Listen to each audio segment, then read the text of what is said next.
Welcome to a fireside reading of A Connecticut Yankee in King Arthur's Court by Mark Twain.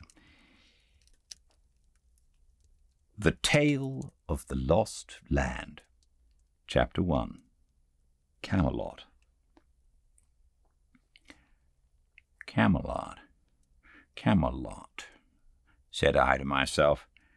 I don't seem to remember hearing of it before. Name of the asylum, likely. It was a soft, reposeful summer landscape, as lovely as a dream and as lonesome as Sunday. The air was full of the smell of flowers and the buzzing of insects and the twittering of birds, and there were no people, no wagons, there was no stir of life, nothing going on. The road was mainly a winding path with hoof prints in it, and now and then a faint trace of wheels on either side of the grass, wheels that apparently had a tire as broad as a man's hand. Presently a fair slip of a girl, about 10 years old, with a cataract of golden hair streaming down over her shoulders, came along. Around her head she wore a hoop of flame-red poppies. It was as sweet an outfit as ever I saw, what there was of it. She walked indolently along, with a mind at rest, its peace reflected in her innocent face. The circus man paid no attention to her, didn't even seem to see her. And she was no more startled at his fantastic makeup than if she was used to his like every day of her life. She was going by as indifferently as she might have gone by a couple of cows. But when she happened to notice me, then there was a change. Up went her hands, and she was turned to stone. Her mouth dropped open, her eyes stared wide and timorously. She was the picture of astonished curiosity touched with fear. And there she stood, gazing in a sort of stupefied fascination till we turned a corner of the wood and were lost to her view. That she should be startled of me instead of the other man was too many for me. I couldn't make head or tail of it. And that she should seem to consider me a spectacle and totally overlook her own merits in that respect was another puzzling thing, and a display of magnanimity, too, that was surprising in one so young. There was food for thought here. I moved along as one in a dream. As we approached the town, signs of life began to appear. At intervals, we passed a wretched cabin with a thatched roof, and about it small fields and garden patches in an indifferent state of cultivation. There were people, too, brawny men with long, coarse, uncombed hair that hung down over their faces and made them look like animals. They and the women, as a rule, wore a coarse tow linen robe that came well down below the knee, and a rude sort of sandal, and many wore an iron collar. The small boys and girls were always naked, but nobody seemed to know it. All of these people stared at me, talked about me, ran into the huts and fetched out their families to gape at me. But nobody ever noticed that other fellow except to make him humble salutation and get no response for their pains. In the town were some substantial windowless houses of stone scattered among a wilderness of thatched cabins. The streets were mere crooked alleys and unpaved. Troops of dogs and nude children played in the sun and made life and noise. Hogs roamed and rooted contentedly about, and one of them lay in a reeking wallow in the middle of the main thoroughfare and suckled her family. Presently there was a distant blare of military music. It came nearer, still nearer, and soon a noble cavalcade wound into view, glorious with plumed helmets and flashing mail and flaunting banners and rich doublets and horsecloths and gilded spearheads. And through the muck and swine and naked brats and joyous dogs and shabby huts, it took its gallant way, and in its wake we followed. Followed through one winding alley and then another, and climbing, always climbing, till at last we gained the breezy height where the huge castle stood. There was an exchange of bugle blasts, then a parley from the walls where men-at-arms in hauberk and morion marched back and forth with halberd at shoulder under flapping banners with the rude figure of a dragon displayed upon them. And then the great gates were flung open, the drawbridge was lowered, and the head of the cavalcade swept forward under the frowning arches, and we, following, soon found ourselves in a great paved court with towers and turrets stretching up into the blue air on all four sides. And all about us the dismount was going on, and much ceremony and greeting, and running to and fro, and a gay display of moving and intermingling colors, and an altogether pleasant stir and noise and confusion. Chapter 2. King Arthur's Court. The moment I got a chance, I slipped aside privately and touched an ancient, common-looking man on the shoulder and said, in an insinuating, confidential way, "Friend, do me a kindness. Do you belong to the asylum, or are you just on a visit, or something like that?" He looked me over stupidly and said, "Marry, fair sir, me seemeth—" "That will do," I said. "I reckon you're a patient." I moved away, cogitating, and at the same time keeping an eye out for any chance passenger in the right mind that might come along and give me some light. I judged I'd found one presently, so I drew him aside and said in his ear, "If I could see the head keeper a minute, only just a minute—" "Prithee do not let me." "Let you what?" "Hinder me, then, if the word please you better." Then he went on to say he was an undercook and could not stop to gossip, though he would like it another time, for it would comfort his very liver to know where I got my clothes.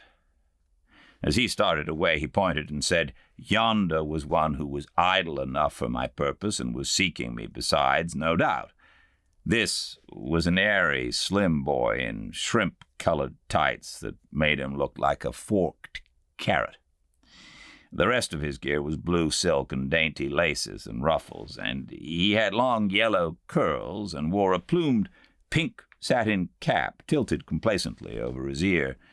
By his look he was good-natured. By his gait he was satisfied with himself. He was pretty enough to frame. He arrived, looked me over with a smiling and impudent curiosity, said he'd come for me, and informed me that he was a page. "Go along," I said. "You ain't more than the paragraph." It was pretty severe, but I was nettled. However, it never fazed him. He didn't appear to know he was hurt. He began to talk and laugh in happy, thoughtless, boyish fashion as we walked along, and made himself old friends with me at once. Asked me all sorts of questions about myself and about my clothes, but never waited for an answer. Always chattered straight ahead, as if he didn't know he had asked a question and wasn't expecting any reply, until at last he happened to mention that he was born in the beginning of the year 513.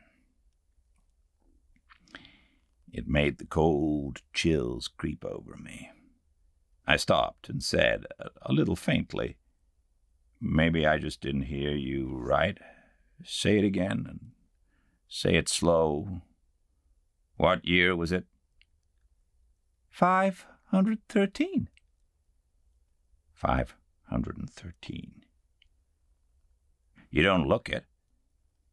Come, my boy, I'm a stranger and friendless. Be honest and honorable with me. Are you in your right mind?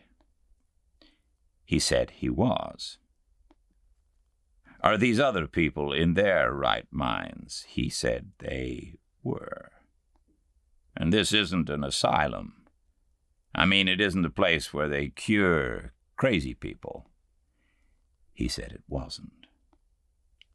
Well, then, I said, either I am a lunatic, or something just as awful has happened. Now tell me, honest and true, where am I? In King Arthur's court. I waited a minute to let that idea shudder its way home, and then said, and according to your notions, what year is it now? 528, 19th of June. I felt a mournful sinking at the heart, and muttered, I shall never see my friends again. Never, never again. They will not be born for more than 1,300 years yet. I seemed to believe the boy. I didn't know why. Something in me seemed to believe him. My consciousness, as you may say. But my reason didn't. My reason straightway began to clamor. That was natural. I didn't know how to go about satisfying it, because I knew that the testimony of men wouldn't serve. My reason would say they were lunatics and throw out their evidence. But all of a sudden I stumbled on the very thing, just by luck. I knew that the only total eclipse of the sun in the first half of the 6th century occurred on the 21st of June, A.D.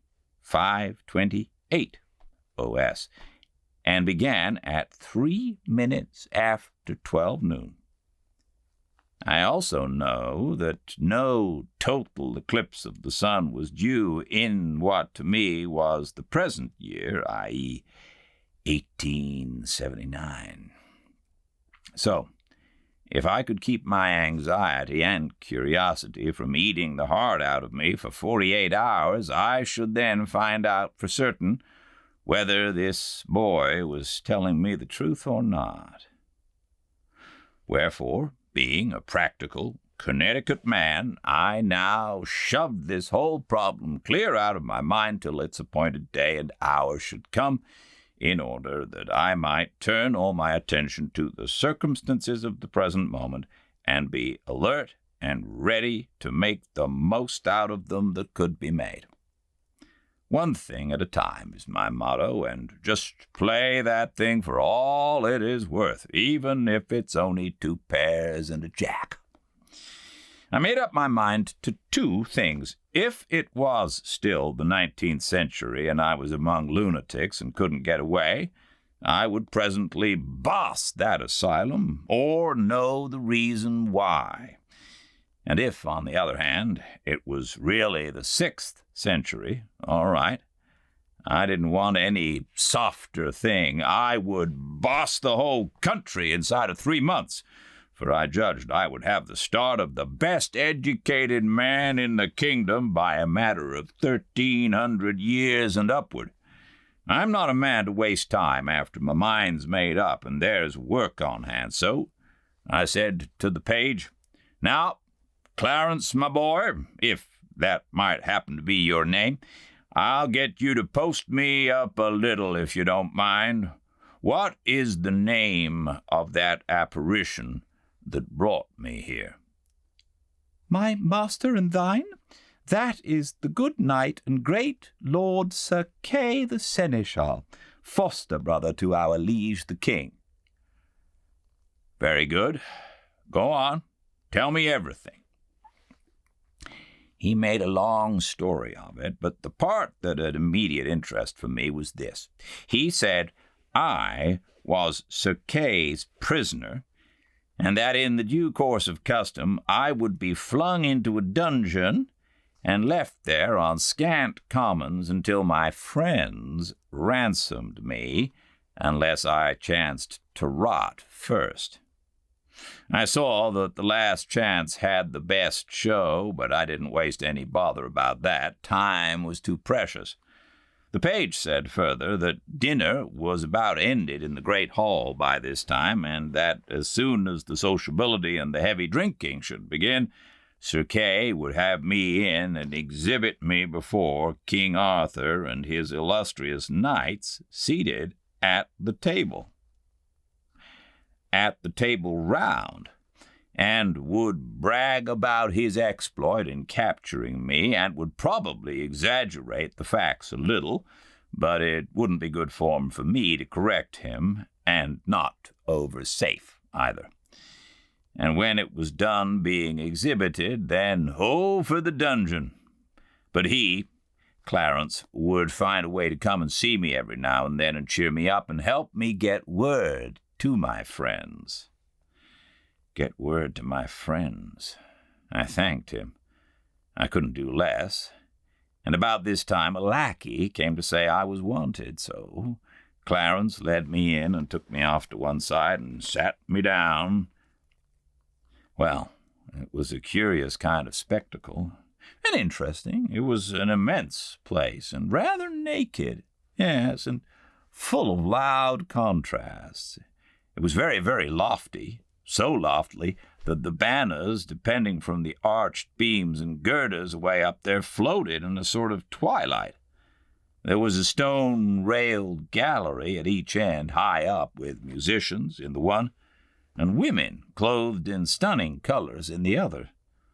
The floor was of big stone flags laid in black and white squares, rather battered by age and use and needing repair. As to ornament, there wasn't any, strictly speaking, though on the walls hung some huge tapestries which were probably taxed as works of art. Battle pieces they were, with horses shaped like those which children cut out of paper and create in gingerbread, with men on them in scale armor whose scales are represented by round holes, so that the man's coat looks as if it's been done with a biscuit punch. There was a fireplace big enough to camp in, and its projecting sides and hood of carved and pillared stonework had the look of a cathedral door. Along the walls stood men-at-arms in breastplate and morion, with halberds for their only weapon, rigid as statues, and that is what they looked like. In the middle of this groined and vaulted public square was an oaken table, which they called the Table Round. It was as large as a circus ring, and around it sat a great company of men, dressed in such various and splendid colors that it hurt one's eyes to look at them. They wore their plumed hats right along, except that whenever one addressed himself directly to the king, he lifted his hat a trifle just as he was beginning his remark. Mainly they were drinking from entire ox horns, but a few were still munching bread or gnawing beef bones. There was about an average of 2 dogs to 1 man, and these sat in expectant attitudes till a spent bone was flung to them, and then they went for it by brigades and divisions with a rush, and there ensued a fight which filled the prospect with a tumultuous chaos of plunging heads and bodies and flashing tails, and the storm of howlings and barkings deafened all speech for the time. But that was no matter, for the dogfight was always a bigger interest anyway. The men rose sometimes to observe it the better, and bet on it, and the ladies and the musicians stretched themselves out over their balusters with the same object, and all broke into delighted ejaculations from time to time. In the end, the winning dog stretched himself out comfortably with his bone between his paws and proceeded to growl over it and gnaw it and grease the floor with it, just as 50 others were already doing, and the rest of the court resumed their previous industries and entertainments. As a rule, the speech and behavior of these people were gracious and courtly, and I noticed that they were good and serious listeners when anybody was telling anything. I mean, in a dog-fightless interval. And plainly, too, they were a childlike and innocent lot, telling lies of the stateliest pattern with the most gentle and winning naivety, and ready and willing to listen to everybody else's lie and believe it, too. It was hard to associate them with anything cruel or dreadful, and yet they dealt in tales of blood and suffering with a guileless relish that made me almost forget to shudder. I was not the only prisoner present. There were 20 more, poor devils. Many of them were maimed, hacked, carved in a frightful way, and their hair, faces, their clothing was caked with black and stiffened drenchings of blood. They were suffering sharp physical pain, of course, and weariness and hunger and thirst, no doubt. And at least none had given them the comfort of a wash, or even the poor charity of a lotion for their wounds. Yet you never heard them utter a moan or a groan, or saw them show any sign of restlessness or any disposition to complain. The thought was forced upon me, the rascals, they have served other people so in their day. It being their own turn now, they were not expecting any better treatment than this. So their philosophical bearing is not an outcome of mental training, intellectual fortitude, reasoning. It is merely animal training.